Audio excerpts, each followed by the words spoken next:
Vanasthalipuram NGOs కాలనీలో శాఖా గ్రంథాలయం శిథిలావస్థకు చేరుకుంది. రేకులతో నిర్మించిన ఈ లైబ్రరీ బాగా దెబ్బతింది. బండలు కూడా బాగా దెబ్బతిన్నాయి. ఈ గ్రంథాలయం 50 ఏళ్ల క్రితం నిర్మించింది కావడంతో ఈ పరిస్థితి తలెత్తింది. ఈ లైబ్రరీకి వచ్చి పోటీ పరీక్షలకు హాజరైన అనేక మంది ప్రభుత్వ ఉద్యోగాలు కూడా వచ్చాయి.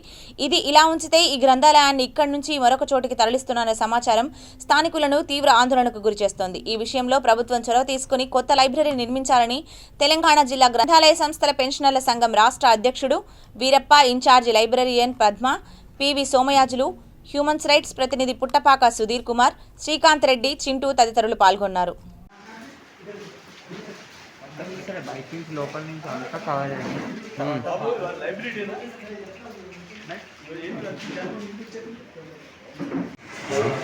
శాఖా గ్రంథాలయం వనస్థలిపురం ఎన్జీఓస్ కాలనీ ఎన్ పద్మ ఇన్ఛార్జిగా పనిచేస్తున్నాను. గత 10 ఏళ్ల నుండి నేను 15 ఏళ్ల నుండి నేను ఇక్కడ చేస్తున్నాను. ఇక్కడ పిల్లలకి చాలా ఇబ్బందిగా కలుగుతుంది. రేకులు ఎప్పుడు కూలిపోయి పడిపోతుందో అన్న భయం వలన చాలామంది కలుగుతుంది. సీనియర్స్ వాళ్ళకైతే అసలు ఎంతమంది వచ్చేవాళ్ళో అంతమందికి భయంతో రావడం లేదు. ఏంది ఇది ఇట్లా కూలిపోతున్న పరిస్థితి, మీరేం పట్టించుకుంటలేరు ఏంది అని అడుగుతున్నారు మమ్మల్ని. కానీ మా వాళ్ళు వచ్చి ఇక్కడ కట్టడానికి సిద్ధంగా ఉన్నారు. మరి కొంతమంది మాకు ఇబ్బందిగా కలుగుతుంది. మరి దాని గురించి దయచేసి పెద్దలందరూ కలిసి ఈ లైబ్రరీని కట్టాలని, ఎందుకంటే కొత్త భవనాన్ని నిర్మించాలని కోరుతున్నాము. పిల్లలకి మాత్రము కాంపిటీషన్ ఎగ్జామ్ కాబట్టి చాలామంది పిల్లలు వస్తారు ఇక్కడికి. చాలామందికి జాబ్లు వచ్చినాయి ఈ ఏరియాలో. నేను వచ్చి నుండి కనీసం 20-30 మందికి జాబ్లు వచ్చినాయి, మంచి జాబ్లు వచ్చినాయి. కానీ ఈ రోజు పిల్లలకి ఎక్కడ ఏం పడుతుందో భయంతో ఎవరు కూడా దీనికి ఇచ్చేస్తలేరు. తొందరగా భవనం నిర్మించాలని కోరుతున్నాను. శాఖా గ్రంథాలయం జిల్లా గ్రంథాలయ సంస్థ రంగారెడ్డి జిల్లా ద్వారా 1971 సంవత్సరం శ్రీ గౌరవనీయులైన ఎదురుమెల్లి జనారెడ్డి గారి ముఖ్యమంత్రి గారి చే ప్రారంభించబడినది. రోజు దినదిన అభివృద్ధి చెందుతూ గ్రంథాలయం ముందుకు సాగుతున్నది. చాలామంది విద్యార్థులు కూడా కాంపిటేటివ్ ఎగ్జామ్స్కు వాటికి వీటికి ప్రిపేర్కు వస్తున్నారు. ముఖ్యంగా ఇక్కడ ఒక లైబ్రేరియన్, ఒక వాచ్మెన్, అది పార్ట్ టైం వర్కరే ఉన్నారు. ఇద్దరు మాత్రమే ఉన్నారు. రోజుకి ఎంతమంది వస్తారు? ఒక 100 మంది, 150-200 మంది విద్యార్థులు వాళ్ళు పాఠకులు అందరూ వస్తారు. మరియు సభ్యులు 1233 మంది సభ్యులు గలరు ఈ గ్రంథాలయంలో.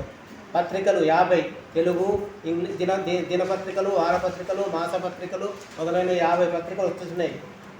పుస్తకాలు 14,450 పుస్తకాలు గలవు. తెలుగు, ఇంగ్లీష్, హిందీ, ఉర్దూ.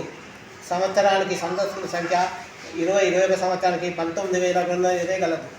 ఈ గ్రంథాలయం అభివృద్ధి చెందుతున్నది. కానీ గ్రంథాలయం శిథిలావస్థలకు చేరి బిల్డింగు లేకుండా చాలా పాఠకులు మరియు వృద్ధులు చాలా ఇబ్బంది పడుతున్నారు. వర్షాకాలంలో నీరంతా కూడా కానీ పుస్తకాలు, పత్రికలన్నీ తడిచిపోతున్నాయి.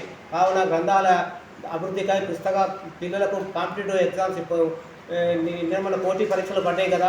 పిల్లలు కూడా చాలామంది వాళ్ళకి కావాల్సిన కాంపిటేటివ్ పుస్తకాలు మరియు అన్ని సప్లై చేసి గ్రంథాలయాన్ని పునరుద్ధరించి గ్రంథాలయ భవనాన్ని సక్రమైన మార్గం చేసి విభాగాలుగా పత్రికల విభాగం, అలాగే పాఠ్య పుస్తకాలు, అలాగే మరియు కాంపిటేటివ్ పుస్తకాలు, అలాగే ఈ విధంగా రకరకాలుగా విభాగాలు అమర్చి గ్రంథాలయ భవనాలను నిర్మించి కాలనీ వాసులకు అందరికీ ఇక్కడ చుట్టుముట్టు 140 కాలనీలు ఉన్నాయి. వాళ్ళందరికీ కూడా సౌకర్యం కలిగజేస్తానని కోరుతున్నాను.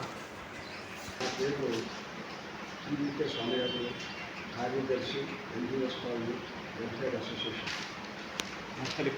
వనస్థలిపురం. అయితే ఈ లైబ్రరీ ప్రారంభించడానికి ముందుగా 1983వ సంవత్సరంలో మా కాలనీ ఏర్పడినప్పుడు ఇది చాలా వెనుకబడి ఉన్నటువంటి ప్రాంతంగా ఉండడం వలన ఆ రోజున ఉండేటువంటి పరిస్థితికి అనుగుణంగా మేము ఎన్నో ప్రయత్నాలు చేసి మా సంక్షేమ సంఘం వారు అప్పుడు ఉండేటువంటి ప్రభుత్వాలను త్వరగా ఈ లైబ్రరీ శాఖా గ్రంథాలయాన్ని, అలాగే ఇక్కడ బస్ స్టేషన్ని 17/10/1991 సంవత్సరం నాడు మన